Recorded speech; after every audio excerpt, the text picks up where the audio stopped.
अस्सलाम वालेकुम दोस्तों, उम्मीद है आप सब लोग खैर खैरियत से होंगे। तो आज हम बात करने वाले हैं ऐसे प्रोजेक्ट्स के बारे में जो कि हमारे पोर्टफोलियो को नेक्स्ट लेवल पे लेके जा सकते हैं, हमारे प्रॉफिट्स को नेक्स्ट लेवल पे लेके जा सकते हैं और हमारे एसेट को नेक्स्ट लेवल पे लेके जा सकते हैं। तो आज हम कुछ ऐसे प्रोजेक्ट्स को डिस्कस करेंगे। तो चलिए शुरू करने से पहले अगर आप चैनल पर न्यू हैं तो चैनल को सब्सक्राइब कर लें और हमारे टेलीग्राम ग्रुप को ज्वाइन कर लें, क्योंकि हम वहाँ पे जो है जो मोस्ट रेलिवेंट और मोस्ट प्रॉफिटेबल जो यानी कि वो एयर ड्रॉप्स होते हैं हम शेयर करते रहते हैं। तो आप सबके लिए बहुत ज़्यादा फ़ायदेमंद हो सकते हैं, उनको भी ज्वाइन कर लें और मेरे व्हाट्सएप ग्रुप को भी ज्वाइन कर लें ताकि आपको कोई भी किसी किस्म की परेशानी हो तो आप मुझसे रब्ता कर सकें। तो चलिए शुरू करते हैं। सबसे पहले ये कि अगर मैं अपनी बात करूँ तो मैंने 2021 में कि जब स्टार्टअप आया था तो मैंने तब भी अपने यानी कि जो इन्वेस्टमेंट्स वगैरह मैंने उनको डिवाइड किया था, मैंने उनको सही तरीके से स्टेबलाइज़ किया था। मैंने एक अपना इनकम का, मेरी जो इनकम टोटल थी जितने भी डॉलर वगैरह थे, तो मैंने उनको एक प्रॉपरली डिवाइड किया था कुछ प्रोजेक्ट्स में। ऐसे प्रोजेक्ट्स जिनका मुझे लगता था कि यार ये प्रोजेक्ट जो है ना आने वाले टाइम में एक अच्छा प्रॉफिट दे सकते हैं, एक अच्छा रेवेन्यू जनरेट करवा सकते हैं। कुछ इस तरह के प्रोजेक्ट्स में मैंने अपनी पार्टिसिपेशन की थी।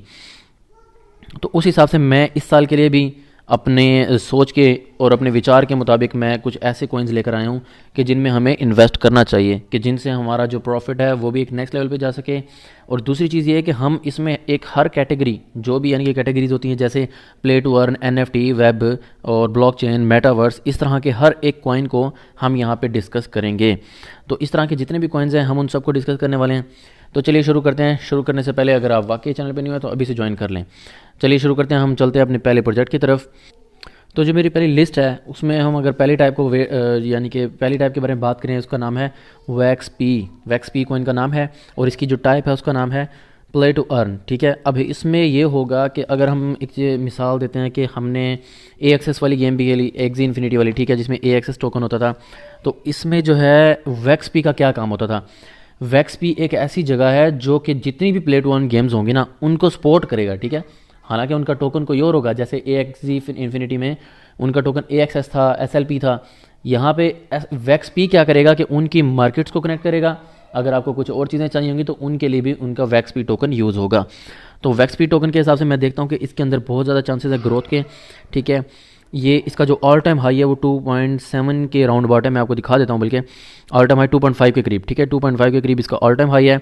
तो उसके हिसाब से मैं ये देखता हूँ कि इसके अंदर अभी भी काफ़ी ग्रोथ के चांसेस हैं। और इवन कि 1 मंथ पहले इसको एक अच्छा खासा पंप भी मिला था, जिसकी वजह से ये काफ़ी हद तक इसके यानी कि लोगों ने फ़ायदा उठाया था इससे। और इसकी जो मेन चीज़ है ना कि ये प्ले टू अर्न गेम्स जितनी भी होती हैं उनके अंदर काम आता है। तो इसका ये सबसे अच्छा, और मैं ये समझता हूँ कि एक लॉन्ग टर्म प्रॉफिट्स के लिए ये हमें बहुत ज़्यादा फ़ायदा दे सकता है। ठीक है, अब अगली हम बात करते हैं। हमारी जो नेक्स्ट टाइप है उसका नाम है एनएफटी।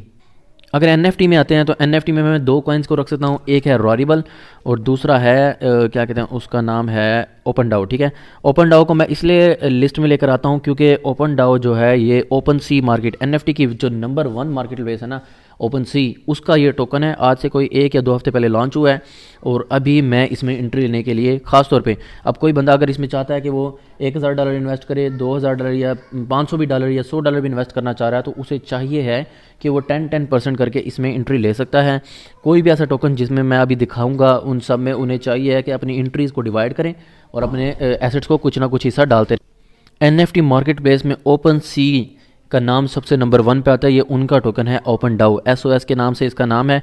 ठीक है, और ये अभी कुछ ही टाइम पहले लॉन्च हुआ है और मैं ये समझता हूँ कि आने वाले टाइम में जहाँ जैसे एनएफटी का क्रेज़ आ रहा है, ओपन डाओ या रारिबल, इन दोनों पे अगर आप एंट्री नहीं रखना चाहते तो मैं ये आपको कहूँगा कि रारिबल पे बेशक एंट्री ना रखो, लेकिन ओपन डाओ पे ज़रूर रखो, क्योंकि ओपन डाओ एक तो ज़ीरोज़ में है, ज़्यादा ज़ीरो है इसमें। ठीक है, और दूसरी चीज़ ये है कि हमें सस्ता मिल जाएगा। ठीक है, अगर हम अच्छा खासा बाय करके रख लेते हैं तो हमें बाद में ये अच्छा खासा प्रॉफिट दे सकता है, अच्छा खासा रेवेन्यू जनरेट करके दे सकता है। क्योंकि इसका अगर हम ऑल टाइम हाई की बात करें तो ये 63 पे गया है, तो हमें ये 3-4x तो दे सकता है इसी बुलरन में जो अभी 2022 में इंशाल्लाह बुलरन आएगा।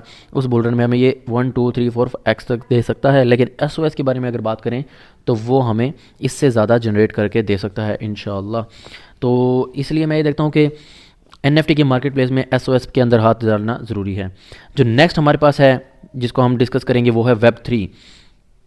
बिकोनॉमी वाहिद कॉइन है जो कि हम समझते हैं कि इमर्जिंग होके बहुत फास्ट तरीके से ये जो है ना, इवन के बाइनांस पे जब लॉन्च हुआ और मेन एक्सचेंजेस जहाँ पे ये लॉन्च हुआ है उन पे जब मैं इसको देखता हूँ तो मैं कहता हूँ कि यार इसका वाकई बहुत ज़्यादा स्कोप है। एक इवन के ये BNB के टक्कर में भी जा सकता है, या मैं इसको समझता हूँ कि ये एक अच्छी एक्सचेंज पे भी जा सकता है, ठीक है। और अभी दूसरा चीज़ ये देखें कि एक तो Web3 जिस तरह के नया ट्रेंड आ रहा है, Web3 इमर्ज हो रही है, न्यू क्रिएट हो रही है, डेवलपमेंट आ रही है, तो उस हिसाब से मैं ही समझता हूँ कि बीको के अंदर काफ़ी अभी भी ग्रोथ के चांसेस हैं। और अगर बीको के हम हाई टॉप की बात करें तो वो $20 का हाई टॉप ये मार चुका है, तो उस हिसाब से भी ये हमें एक अच्छा प्रॉफिट भी दे सकता है। तो उस हिसाब से इसके अंदर ज़रूर एंट्री बना के रखिएगा, इंशाल्लाह आपको सही टाइम पे सही प्रॉफिट भी दे सकता है। बिकोनॉमी Web3 का एक अच्छा प्रोजेक्ट है, तो इसमें भी आप एंट्री ले सकते हैं। जो हम नेक्स्ट अपना कॉइन के बारे में बात करने वाले हैं वो है ब्लॉकचेन पोल्का डॉट वाहिद कॉइन है ब्लॉकचेन टाइप का, जो कि अभी भी अंडर द बाइंग जोन है। मतलब मैं ये समझता हूँ कि यार ये जो कॉइन है ना, ये अभी भी इतना हाई नहीं गया जितना इसको जाना चाहिए था। इवन के बहुत सारे यूट्यूबर्स, बहुत सारे जो क्या कहते हैं होल्डर्स हैं, जो होल्ड करते हैं इनको, वो सारे के सारे इसको लेके बैठे हुए हैं और उन्होंने इसको $2 पे भी बाय किया। इवन कि अभी जो डिप आई थी इन दिनों, उन्होंने इस पे भी इसको बाय किया है, जो कि अभी हम देख सकते हैं डिप आई थी G13 के 12 के करीब, उन्होंने वहाँ पे भी बाय किया। अभी जो डिप आई 25 के करीब, उन्होंने वहाँ पे भी इसको बाय किया है। तो इसको लाजमी से लाजमी एक आध लॉन्ग टर्म के लिए, जो बंदा चाहता है ना कि मैं लॉन्ग टर्म के लिए पैसा डालना चाह रहा हूँ, मैं 1-2 महीने की गेम नहीं कर रहा, मैं 8 महीने की गेम नहीं कर रहा, हो सकता है मैं 1 साल की गेम करूँ, हो सकता है मैं यहाँ से 1x लेके भी निकल सकता हूँ, तो इस तरह की गेम के लिए पोल्का डॉट एक अच्छा कॉइन है और इसके अंदर अभी भी बहुत सारा पुश रहता है। तो नेक्स्ट कॉइन की तरफ चलते हैं, जो है भाई बाइनांस का, जो मैं कहता हूँ कि BNB का कॉइन है ना, सेम एज़ इसके अंदर भी वही डेवलपमेंट है, सेम एज़ वही इसके अंदर चीज़ें हैं, ठीक है। और मैं ये समझता हूँ कि ये वाला कॉइन आने वाले टाइम में ये हमें ऑल टाइम हाई की तरफ दिखाई देगा, क्योंकि इसके अंदर जो है सेम पुश जो है वो बाइनांस जैसा है, कि मतलब बाइनांस की भी एक्सचेंज थी, इनकी भी एक्सचेंज है। इनकी FTX टोकन जो है, FTX एक्सचेंज जो है, ये बहुत ज़्यादा डेवलपमेंट कर रही है। इवन कि काफ़ी सारी कंट्रीज़, इंडिया में भी इन्होंने अपना यानी कि पंजे गाड़ दिए हैं। उस हिसाब से देखा जाए तो सेम ट्रैवलिंग जो है इसकी बाइनांस की BNB की तरह ही है। तो मैं ये समझता हूँ कि इसके लिए 100-200 टच करना ज़्यादा मुश्किल नहीं होगा। और दूसरी चीज़ ये है कि एक स्ट्रॉन्ग कॉइन है और लाइक एक्सचेंज का कॉइन है, तो हमें धोखा भी नहीं देगा। तो उस हिसाब से इसके ऊपर ज़रूर आप नज़र बनाए रखें। और इसका जो ऑल टाइम हाई है वो $80 का टच है, इवन कि मेरे सामने ही इन्होंने $80 टच किया, तो मैं उस हिसाब से देखता हूँ कि यार ये जो है ना दोबारा भी वहाँ पे टच ले सकता है और अभी भी ये बाइंग जोन में है। अगर कोई बाइंग करना चाहता है तो बाइंग्स को अभी के ना भी करें, तो इसको पार्ट्स में चेंज करके, मतलब 2-3 हिस्सों में कर लिया है। कोई अगर $100 इन्वेस्ट कर रहा है, $500 इन्वेस्ट कर रहा है, तो पार्ट्स में डिवाइड करके इसके अंदर इन्वेस्ट कर सकता है। तो इसको कभी भी लाइट मत लेना, तो ये बहुत अच्छा कॉइन है, इंशाल्लाह आगे जा सकता है। जो नेक्स्ट कॉइन हमारी लिस्ट में है वो है एथेरियम। एथेरियम है स्मार्ट कॉन्ट्रैक्ट, ठीक है। एथेरियम के अभी एथेरियम का 2.0 भी आ रहा है और एथेरियम के 2.0 की बहुत ज़्यादा हाइप क्रिएट हो गया है। आई थिंक $50 बिलियन का राउंड अबाउट जो एथेरियम है वो लॉक किया जाएगा एथेरियम 2.0 में। तो मैं इस हिसाब से समझता हूँ कि एथेरियम, और दूसरी चीज़ ये कि इन्होंने जो अपना जो अभी सिस्टम स्टार्ट किया था जिसकी माइनिंग इसकी यानी कि बर्निंग हो रही थी, उस बर्निंग के हिसाब से मैं समझता हूँ कि ये हमेशा सेकंड नंबर पे रहेगा, इसको बीट करना बहुत मुश्किल होगा। और दूसरी चीज़ ये कि हो सकता है ये कुछ टाइम के बाद डोमिनेंस के हिसाब से 30% पे 35% पे भी जा सकता है, और जब ये वहाँ जाएगा तो ऑब्वियसली ये एक्सप्लोड करेगा।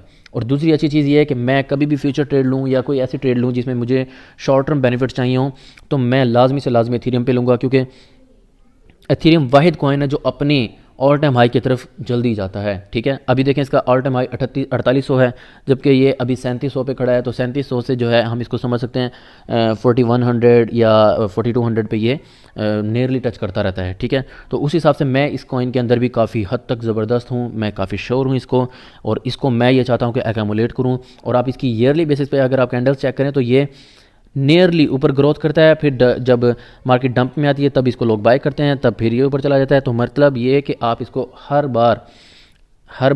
6 महीने बाद जब भी डंपिंग का टाइम आए इसको बाइंग करो, जब बुल रन आए, बेयर रन आए तो बाय करो, बुल रन आए तो इसको सेल ऑफ करो।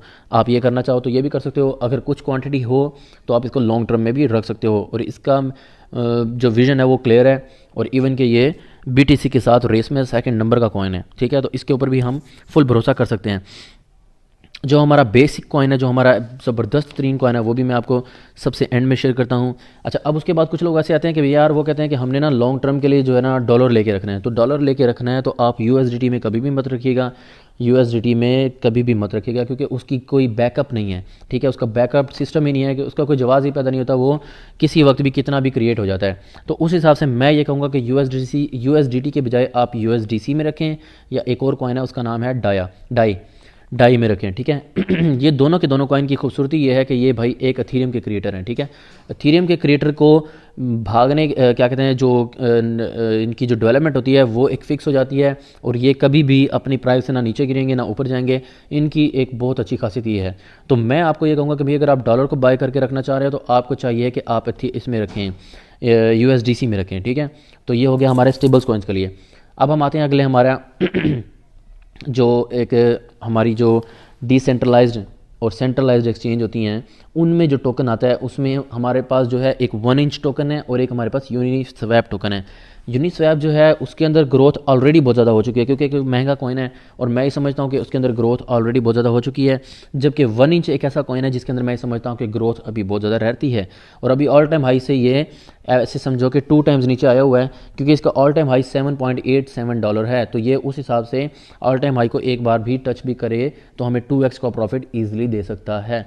तो आप इस चीज़ को भी समझ सकते हैं। और दूसरी चीज़ ये कि इसका जो क्या कहते हैं है तो डिसेंट्रलाइज के लिए, तो उस हिसाब से जो है हम इसको ये समझते हैं कि ये आने वाले टाइम में नेक्स्ट बुल रन में $20 को भी टच कर सकता है।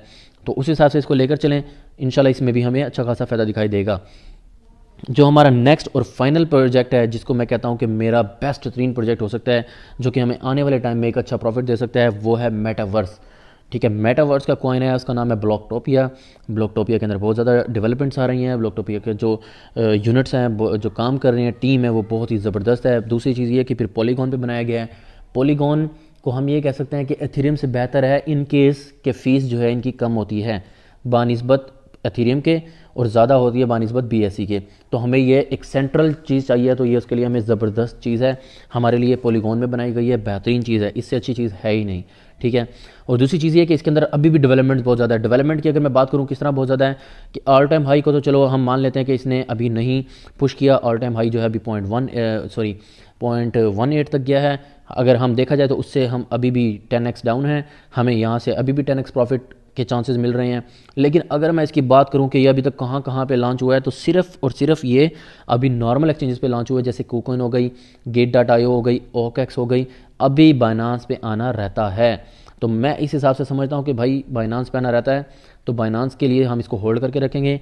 जितना अच्छा खासा होल्ड करके रख सकते हैं उतना हमारे लिए ज़्यादा बेहतर होगा, क्योंकि हम इसके अंदर चाहते हैं अच्छा खासा प्रॉफिट। तो जिसको भी अच्छा खासा प्रॉफिट चाहिए, कम से कम इस कॉइन को ज़रूर होल्ड करके रखो। और आगे आगे जो टाइम है ना, वो है NFT का, मेटावर्स का। तो जो मेरे लिए बेस्ट प्रोजेक्ट्स होंगे वो एक होगा ब्लॉक, ठीक है। ब्लॉक कॉइन को मैं होल्ड लाजमी रखूँगा और लॉन्ग टर्म के लिए रखूँगा और अच्छा खासा रखूँगा। और जो दूसरा रखूँगा वो है OpenDAO, क्योंकि OpenDAO का जो टोकन है इसके अंदर काफ़ी डेवलपमेंट रहती है, न्यू कॉइन है, अभी बहुत ज़्यादा जगह पर लॉन्चेस भी होगा। तो उस हिसाब से मैं ये समझता हूँ कि ये कॉइन्स जो हैं आने वाले टाइम में धमाल उठाने वाले हैं। और दूसरी चीज़ ये है कि कल जो इनका क्या कहते हैं इसका इन्होंने ब्लॉकटोपिया ने जो है उसके अंदर काम कर लिया है, ENJ को भी, इंजन को भी अपने साथ अटैच कर लिया है। इवन के ब्लॉकटोपिया ने अपना जो है क्या कहते हैं इसको, हेड ऑफिस कहते हैं, जिस तरह हेड ऑफिस बनाया है अपने ही ब्लॉकटोपिया यूटोपिया के अंदर, ठीक है। ब्लॉकटोपिया के ऐसे समझ लें कि आइलैंड है, जो कि ना नजर आने वाले आइलैंड है, तो उसके अंदर उन्होंने अपना एक आइलैंड वो बना लिया है हेड ऑफिस, और ये आज तक किसी ने भी नहीं बनाया, ठीक है। और उसके बाद उन्होंने वहाँ पे इंजन को भी अपना ऑफिस बनाकर दिया है, जो कि कल की इनकी ट्वीट थी। उसके मुताबिक मैं इसको ये समझता हूँ कि लॉन्ग टर्म के हिसाब से ये हमें बहुत ज़्यादा फ़ायदा देगा। जब बाइनांस पे आएगा तब भी हमें बहुत ज़्यादा फ़ायदा देगा। और दूसरी चीज़ ये कि मैं इस पर 5 साल के लिए सिप स्ट्रैटेजी ज़रूर यूज़ करूँगा। सिप स्ट्रैटेजी पे भी मैं इंशाल्लाह वीडियो बनाऊँगा। अगर आप चाहते हैं कि मैं सिप स्ट्रैटेजी पे वीडियो बनाऊँ तो मुझे कमेंट्स में ज़रूर करके बताइएगा कि भाई ये सिप स्ट्रैटेजी पे वीडियो बनाएं। और दूसरी चीज़, मुझे अगर आप चाहते हैं कि कोई ऐसा कॉइन जो आपको लगता है कि मुझसे मिस हो गया है, तो आप मुझे कमेंट करके बता सकते हैं, ताकि मैं उस पर भी अपनी नज़र डालूं। तो मिलते हैं इंशाल्लाह नेक्स्ट वीडियो में। अगर आपको वीडियो अच्छी लगी हो तो वीडियो को लाइक ज़रूर कीजिएगा, चैनल को सब्सक्राइब कर लें और ग्रुप्स को ज्वाइन कर लें, ताकि हमारी आने वाली तमाम अच्छी से अच्छी वीडियोज़ और तमाम अच्छे एयर ड्रॉप्स आप शेयर कर सकें। तो मिलते हैं इंशाल्लाह नेक्स्ट वीडियो में। दुआ में याद रखिएगा। खुदा हाफिज़।